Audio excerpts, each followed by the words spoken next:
Hey guys, this is Chris again, coming at you with another kind of comparison, contrast, a little side-by-side video. Quick wristwatch check.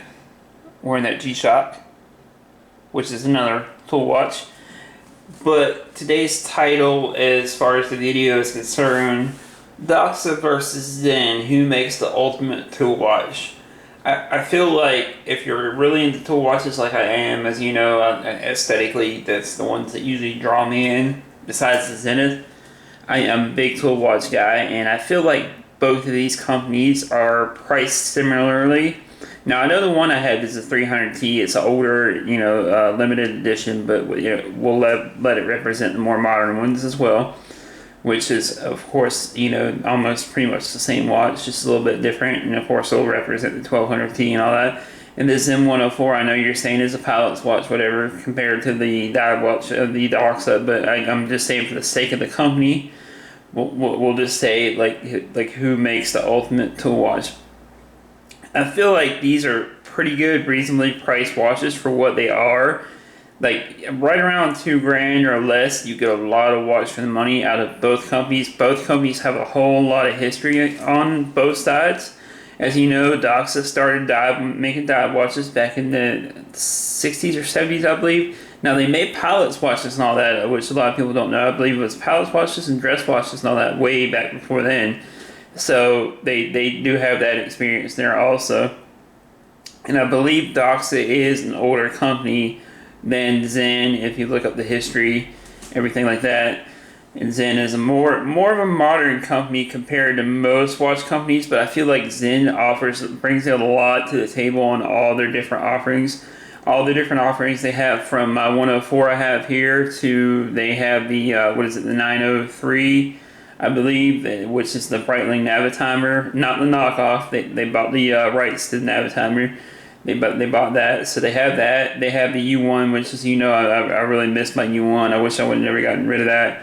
They have U1, which is a really, really killer dive watch. About the only knock I can think of on Zen is that they use the Salida movement in a lot of their watches, whereas the Doxa on the left there uses ETA, which is a better movement, I think, in my opinion. As others have mentioned in their videos, I believe Bruce actually just did a video earlier today on his 104, and his is actually ETA based. So I believe that's another thing that Doxa has on the upside over Zen, which Zen is starting to use ETA movements, I believe, in more of their stuff. So that's pretty cool. But as far as, like I said, which is the ultimate tool watch, and it's kind of hard to choose. It's just, both are tool watches.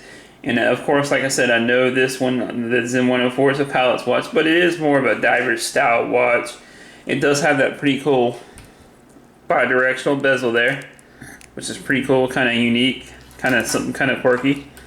And then, of course, as you know, the Doxa, they made that orange. They're one of the first orange watches ever made, I believe, for diving, so you can see it down, way down in the deep. And of course, I believe Jacques Cousteau, he was, I believe, sponsored by Doxa. He wore their watches partly when he was diving. I don't know if it was all the time or not, but still pretty cool history behind both brands. As you know, Helmut Zen was I believe he was a test pilot, I believe, and he ended up starting his own watch company after he got out, which is pretty cool. So he's got that kind of history, that kind of knowledge to go into, may he rest in peace, he would put that kind of knowledge into the company. And again, just because it says Swiss made on it doesn't always mean it's the best in the world. There are other countries that make really, really good watches, killer quality watches, just like the Zen. The Germans do know how to make a really good watch, so we'll give them that. Japanese, of course, Seiko, Grand Seiko, they make a really great watch.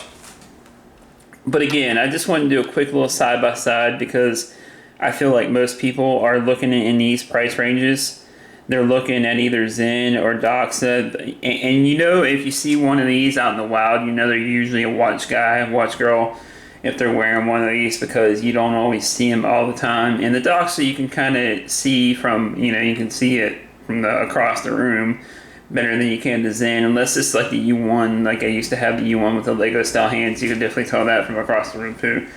But the Doxa, of course, is a little brighter. They have the 1200 models, which is what I kind of really want to get. I want to get a 1200T.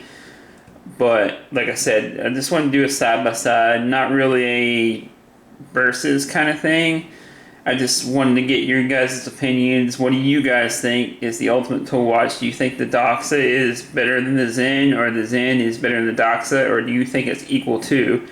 Because like I said, I'm an enthusiast like you guys, and I love both of them.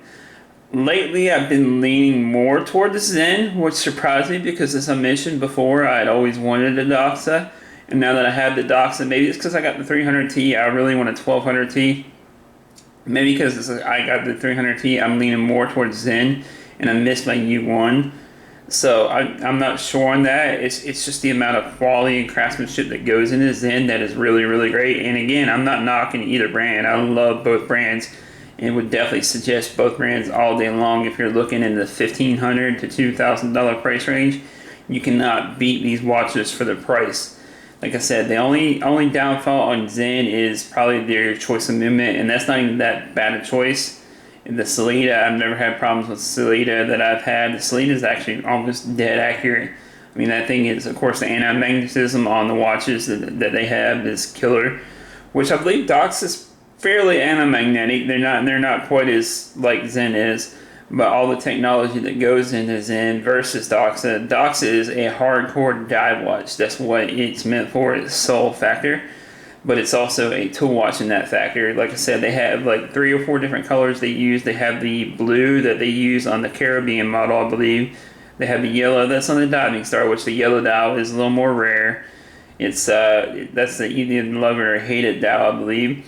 They have the Sea Rambler, which is silver, usually on their dial, and of course the Professional that you see here in the orange. This is a little bit different orange because it has that vintage kind of vibe, is what they're going for on the original one. The newer 1200Ts, I believe, have like a more popping down in your face kind of orange, I guess you could say. Closer to, maybe a little brighter than my Orange Monster.